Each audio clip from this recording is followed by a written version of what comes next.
किसी की भी मृत्यु होने पर हम क्यों शोक करते हैं, क्यों संतप्त हो जाते हैं, क्यों अश्रु प्रवाह करते हैं। श्रीमद् भगवद गीता में श्री कृष्ण क्या कहते हैं अर्जुन से कि हे अर्जुन,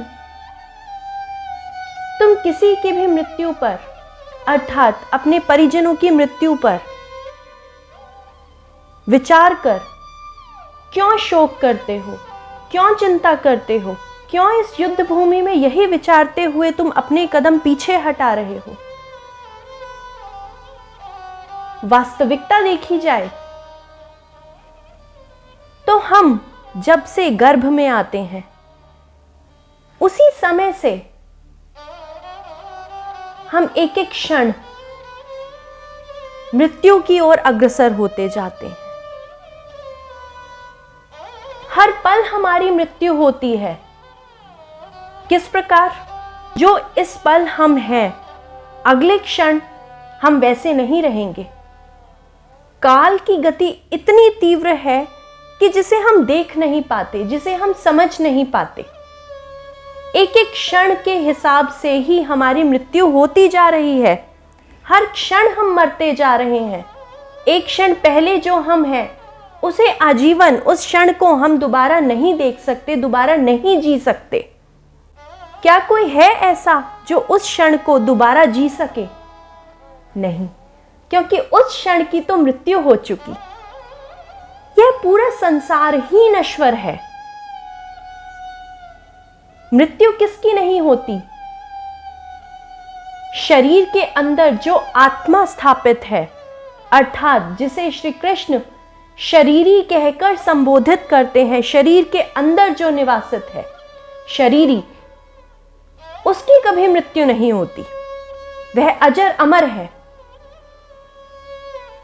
क्षणों के हिसाब से जब हम मृत्यु के निकट पहुंच जाते हैं, यह हमारा ऊपरी आवरण, हमारा वस्त्र जर्जर होने लगता है, क्षीण होने लगता है।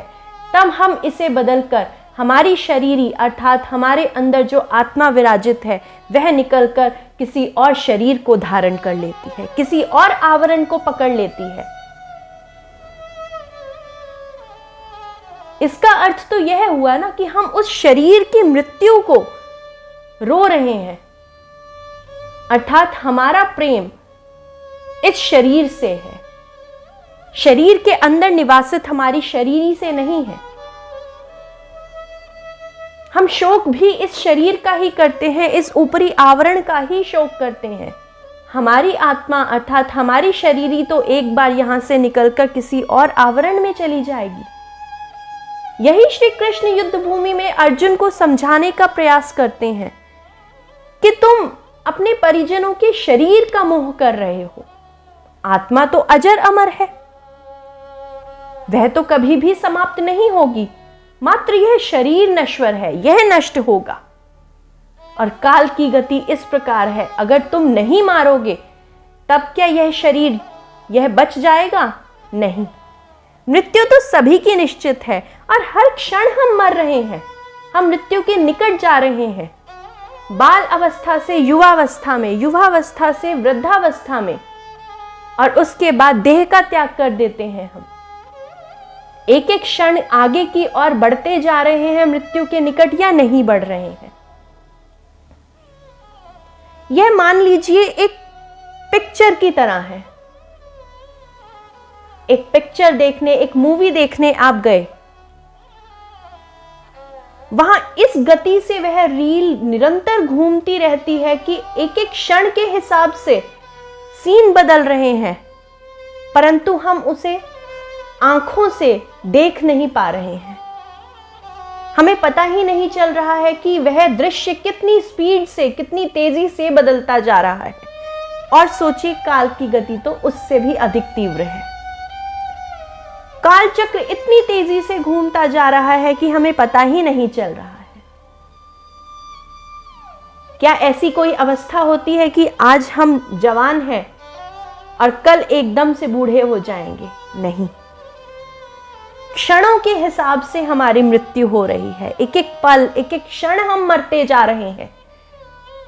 और हर क्षण हम मर रहे हैं, क्या हम उस मरने पर किसी का शोक कर रहे हैं?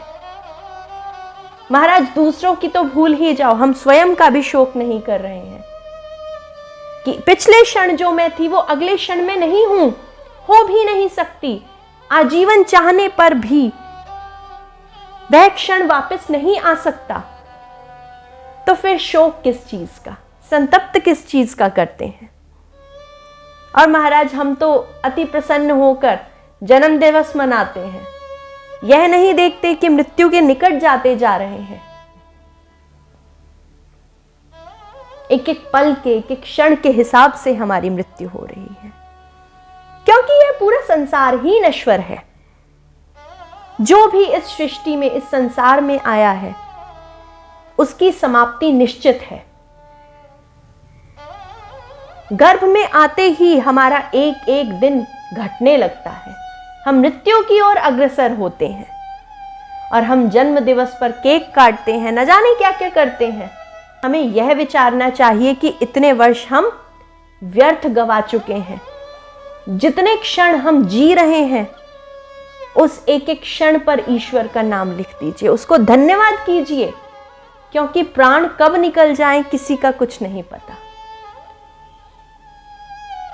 हर पल के हिसाब से हमारी मृत्यु होती जा रही है, हम मृत्यु के निकट जाते जा रहे हैं, हर पल हम मर रहे हैं। इसलिए किसी की भी मृत्यु पर शोक ना करें, क्योंकि मृत्यु किसकी हुई है? इस बाहरी आवरण की, इस बाहरी शरीर की। हमारी शरीरी, हमारी आत्मा, वह तो अजर अमर है, वह विभिन्न आवरणों को पकड़ती रहेगी। हमें नहीं पता इससे पहले हमारी आत्मा, हमारी शरीरी किस आवरण में थी, किस योनि में थी, परंतु इस जन्म और मरण के चक्कर से छूटने के लिए मात्र एक ही साधन है, वह है ईश्वर की भक्ति।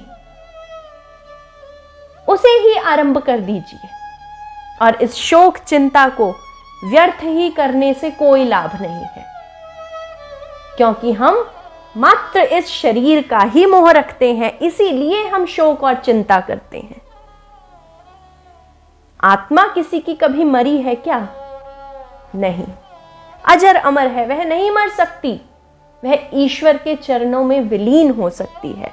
आत्मा का परमात्मा से मिलन हो सकता है, और जिसका एकमात्र साधन है ईश्वर की भक्ति करना, प्रभु नाम जप करना, प्रभु नाम स्मरण करना।